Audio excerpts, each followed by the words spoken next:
March 20th, 1991. A 4-year-old boy falls from a 53rd floor window in Manhattan. His name is Conor. His father, Eric Clapton, the British guitarist who had been declared a god by graffiti across London, is walking toward the building when he sees the emergency crews. 9 months later, Clapton releases a song about his son, Tears in Heaven. It wins 3 Grammys. It becomes one of the most famous songs ever written about grief. And then, in 2004, he stops playing it entirely, for good. I didn't feel the pain anymore, he says. And without the pain, the song didn't feel honest. How does a man who was called a god by millions write the most personal song of his life, and then, 12 years later, decide he can no longer perform it? Before the graffiti, before the god status, before any of that, Eric Clapton was already lost. Born in 1945 in Surrey, England, Clapton was raised by his grandparents. He believed his mother was his sister until he was 9 years old. His real father, a Canadian soldier, had returned home after the war and never knew he had a son. By the mid-1960s, Clapton had become the most celebrated guitarist in Britain. At this point, you were being recognized as the greatest player of the blues guitar in Britain. Mm. People were writing graffiti, Clapton Is God. Yeah.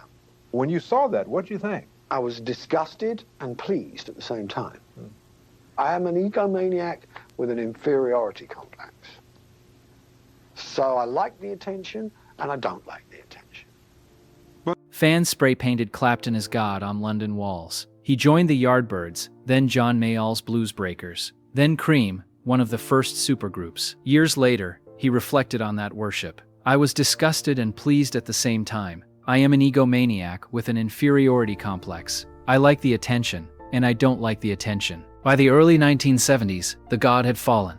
Heroin addiction consumed him. He disappeared from music for nearly 3 years. When he finally emerged, he rebuilt himself, slowly, painfully, through a series of solo albums and a relationship with George Harrison's ex-wife, Pattie Boyd. By the mid-1980s, Clapton was sober. He had found a new stability. He had a successful solo career, and in 1986, he had a son. Conor's mother was Laurie Del Santo, an Italian actress. Clapton and Del Santo were not together full-time, but Clapton was involved in Conor's life. He visited. He called. He planned trips. On March 19, 1991, for a man who had grown up without a dad, having a son changed everything. Years later, explaining his song My Father's Eyes, Clapton revealed the heartbreaking parallel. My Father's Eyes was a song that I wrote on holiday last year when I had a kind of revelation about my son in that it's a very personal matter, but I never met my father. And the closest I realized that when I was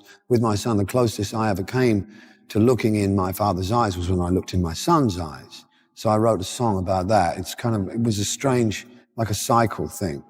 Clapton took Conor to the circus in New York. The next morning, they were supposed to go to the zoo. Conor never woke up that morning. Clapton was in a nearby hotel when the phone rang. He walked toward the building. He saw the police. He saw the emergency lights. Later, he wrote, I went to the morgue. I saw him. He was just sleeping. A cleaner had left a window open on the 53rd floor. Conor, unsupervised for a moment, had fallen through. The official story, the one most people know, is simple. A tragedy produced a song. The song won awards. The end. But that version skips over 2 things: what the song actually cost him, and why he eventually had to let it go. Clapton had been sober for 4 years when Conor died. He later said, Conor's death made me want to use again more than anything ever had, but I didn't. He didn't use. He played guitar instead. The only thing that saved me, he said, was the guitar. He wrote a song called Circus Left Town, about their final evening together.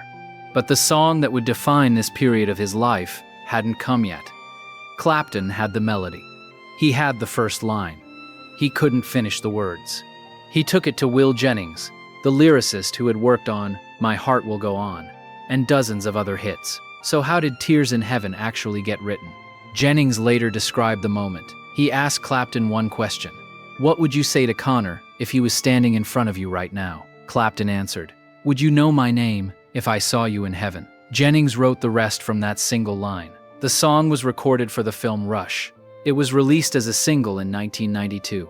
Then came the MTV Unplugged performance. The unplugged version won Record of the Year, Song of the Year, and Best Male Pop Vocal Performance. 3 Grammys. The album sold over 26 million copies. What did you think happened next? The sharpest takes get read next episode. So if the song was his therapy, why did he keep playing it for 12 years? The gatekeeper was Clapton himself. He believed the song had to be played. Audiences expected it. Every night in every city, people waited for Tears in Heaven. Some held up lighters. Some wept. Some told him afterward that the song had saved their lives. He told 60 Minutes, "People come up to me and say, 'That song saved my life.' And I think, 'Your life. What about mine?'" The failure was structural. Clapton had built his identity on being the man who could play through anything. Heroin withdrawal, alcoholism, the death of friends, Jimi Hendrix, Duane Allman, Stevie Ray Vaughan. He had turned pain into performance so many times that he didn't know how to stop. The cost came due in 2004, 12 years after the song was written. In his autobiography, he explained it simply. "I eventually stopped playing Tears in Heaven live. It wasn't because I forgot him. It was because I had healed enough that the song didn't feel like mine anymore." The song that had been his lifeline had become something else, a performance of grief he no longer felt in the same way. And performing grief you don't feel, to a man who had built his entire career on authenticity, was a form of dishonesty he couldn't sustain. He never played it again. Clapton never walked past that building again. He would go blocks out of his way to avoid it. He went on to have 3 more daughters. He continued touring. He continued recording. He turned 70. In 2018, 27 years after Conor's death, he told an interviewer, "Conor is still 4 years old in my head. He never grew up." He added, "I have other children now, but there is always an empty chair." Lori Del Santo never fully recovered. In Italian interviews, she described the moment she realized Conor was gone. The open window, the silence, the scream. She blamed the building. She blamed herself. She said the grief had permanently altered her. The building still stands on East 57th Street. The windows were eventually secured. Go back to where we started. March 20th, 1991. A 4-year-old boy. An open window. A father walking toward a building, seeing the emergency lights, already knowing. Clapton spent 12 years playing that song. 12 years reopening the same wound, because he believed the wound was the only honest thing he had left to give. And then, one day, he realized something. The wound had closed. The song didn't belong to him anymore. I had healed enough that the song didn't feel like mine anymore. That's not a tragedy. That's the end of one. No verdict. No spin. Just the record. If that's what you came for, you know where to find us. And if you think that was the only time grief and music collided in ways nobody expected, wait until you see what Robert Plant wrote after his own son died in 1977, while Led Zeppelin was on tour. That record is on screen now.